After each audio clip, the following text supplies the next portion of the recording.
Good afternoon, everybody. This is Reverend Sam, continuing our journey together through Lent.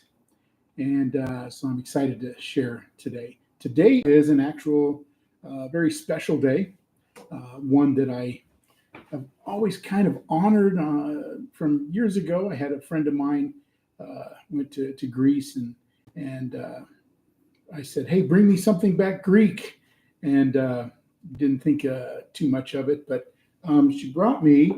Her and her husband went to Greece. He's Greek. Brought me a little plaque. This is Saint Alexius.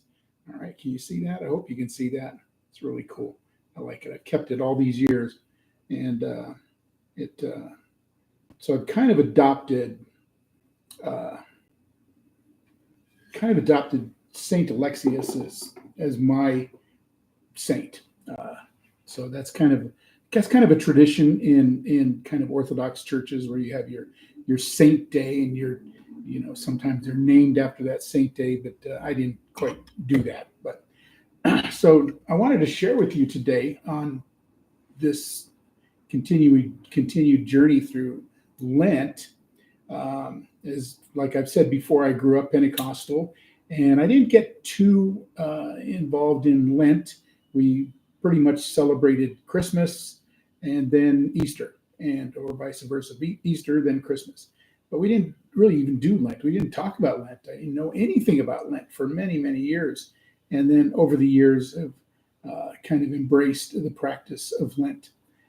Not so much some of the traditions of Lent where people give up coffee or candy or things, but I've always looked at Lent as a time to try to add something more spiritual, more positive into my life, and something different. I told you earlier in one of the churches I pastored, I would bring empty boxes, and I encouraged everybody to bring something, to clothing or food or something that we could donate the next day to a food bank or a clothing bank or something, and to help people, just to be of service and add that to our life rather than trying to add something that was, trying to take pride. It seemed like people took more pride in the fact that they gave up coffee and they weren't spending money at Starbucks or whatever it was, some coffee shop. So I began to embrace Saint Alexius. And every March 17th, I remember my little Saint Alexius plaque. Here it is. It's on my bookcase. I bring it out it's always on my plaque, and it reminds me of what is special about that man and about the day, Saint Alexius. So Saint Alexius is known as the man of God. And it's kind of a strange, for those of us that grew up in evangelical circles, we're used to preachers being identified as men of God or women of God or whatever. But whether they were or not, they would embrace that title and run with it and call themselves a man of God. And people easily gave that title to them. Most of the time I wear a collar. I'm not wearing a collar today, but people just, they assume he's the man of God because he's wearing that. So I love the story of Saint Alexius, the man of God. What does that mean, to be the man of God? Well, the story of Saint Alexius, it really is more than being the man of God. It's Saint Alexius, the beggar, the man of God. And so think of him that way. It resonates deeply with those who embraced poverty for the sake of Christ. He embraced a life of humility and sacrifice, and he served those as an example who didn't have. He served the poor. He gave up everything to serve other people in his calling as a person. And so he was born in Rome during the reign of Emperor Honorius and Arcadius in the 5th century. And he was the only son of a Roman senator and his wife. And his parents, who wanted him to be this noble young man, they desired him. That was what they wanted for him as a future, to be a noble person. And so they arranged for him to get married to a princess. But Alexius felt this whole different calling that had nothing to do with being married to a princess. So he on the very night of his wedding, the story is told this way. When he was expected to enter the bridal chamber, he made a life-changing decision. And with his wife's understanding, he left behind all of the wealth that was his, all the wealth and the privilege and the comfort, and he set out on a journey to dedicate his life to God. So, on this journey, he disguised himself as a very poor person, and he sailed from Rome to Syria, and eventually he arrived in Edessa, and he embraced this life of extreme humility, begging at the door of a church dedicated to Mary, the Mother of God, the story goes. He lived among the very poorest in society. He served the sick. He dedicated his life to prayer and service. And for many years, he remained unknown. Nobody knew who he was. He was just this poor-looking man, this beggar.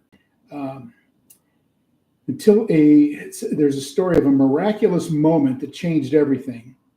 And he goes on to say the Mary spoke to him, revealing his identity. Mary spoke, revealing his identity to the people and calling him the man of God. So the story is really that Alexius didn't seek fame or recognition.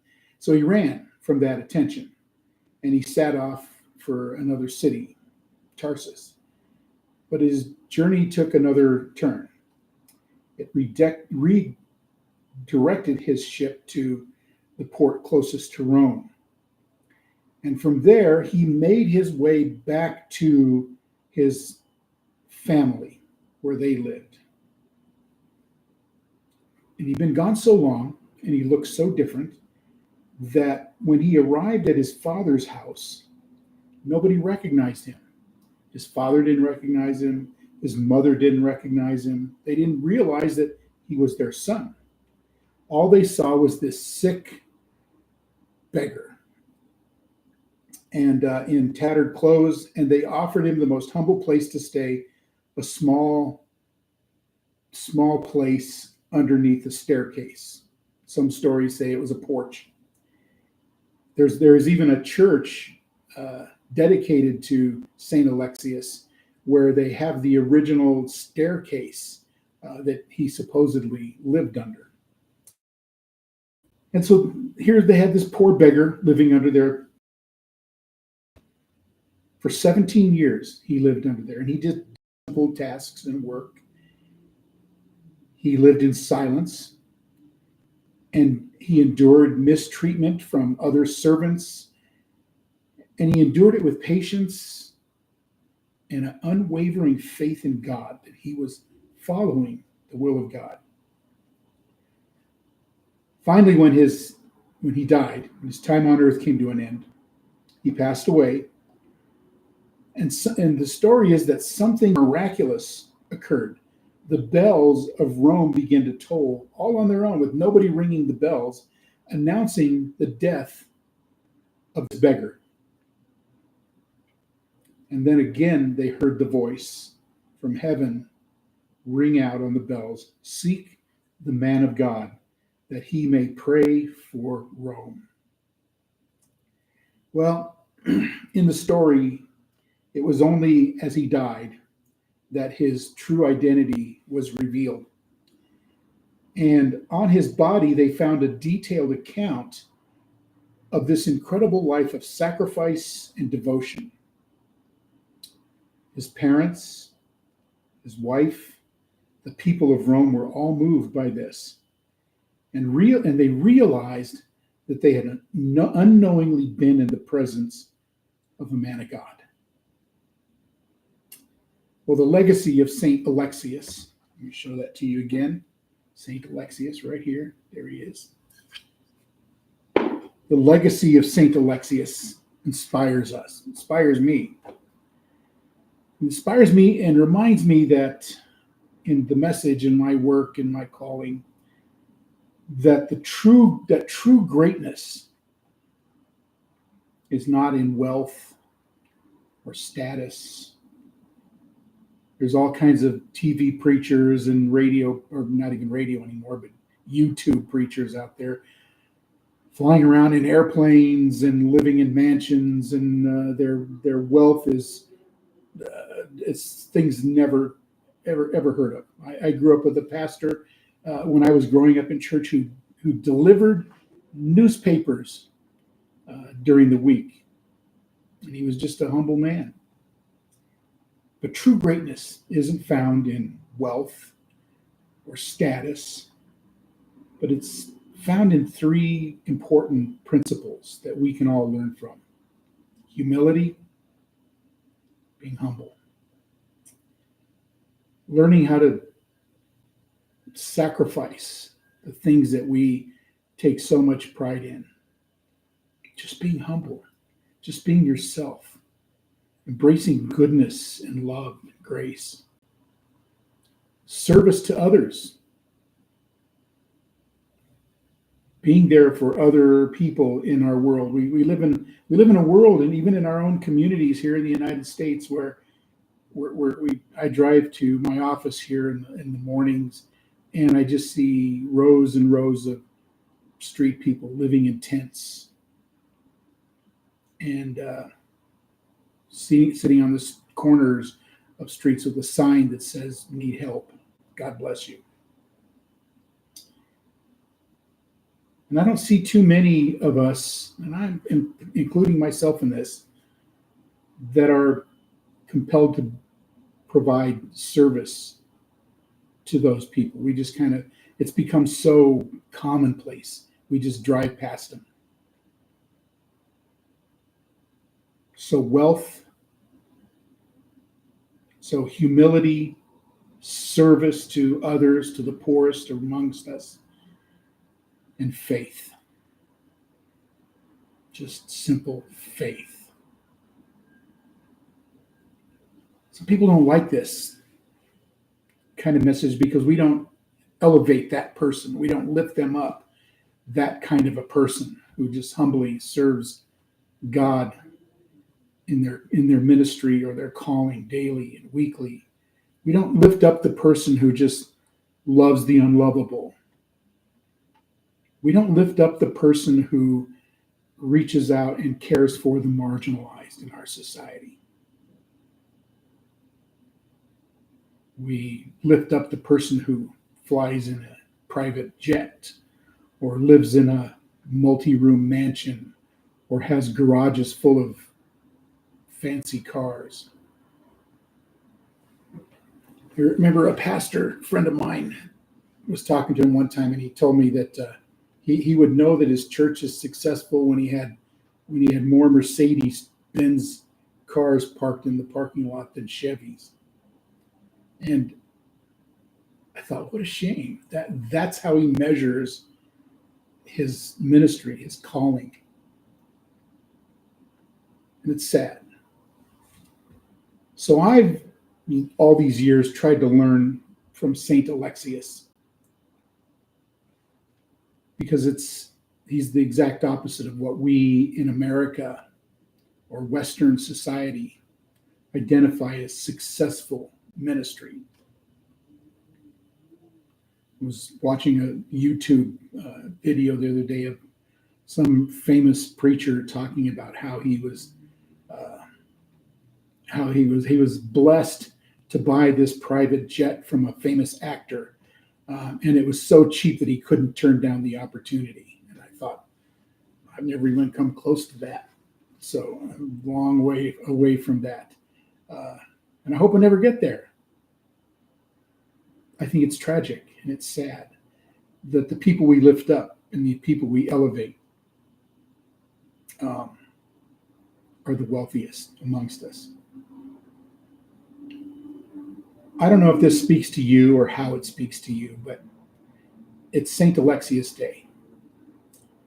And every year on March 17, I have to think. I think about this. I think about the importance and the value of his example, his life. And I don't see anybody that I know of, including myself, saying, that's what I want to be in my life. But I know that that's where I want to be. It's where I hope God, in his plan, works in my life to care for those that are the neediest, to learn humility, service to others, and faith, simple faith in God. Well, that's my talk today for Lent. I hope you have a great day. I'll show you my picture, my plaque one more time of Saint Alexius. You can probably find more stuff about him in the internet someplace there. But I'd like to kind of give a shout out to my friend Vasi Bieber, who gave me that so long ago, and it's still important to me. And that the example she makes, I'll make sure I tag her in wherever I post this so she can see. But so remember that the legacy of Saint Alexius continues to inspire us, reminding us that true greatness is found not in wealth or status, but in humility, service, and faith. I hope you have a great day and you have a continued blessed Lent as you work through this during this Lenten season. God bless you. Have a great day. This is Reverend Sam Lopez. Have a great day. Bye.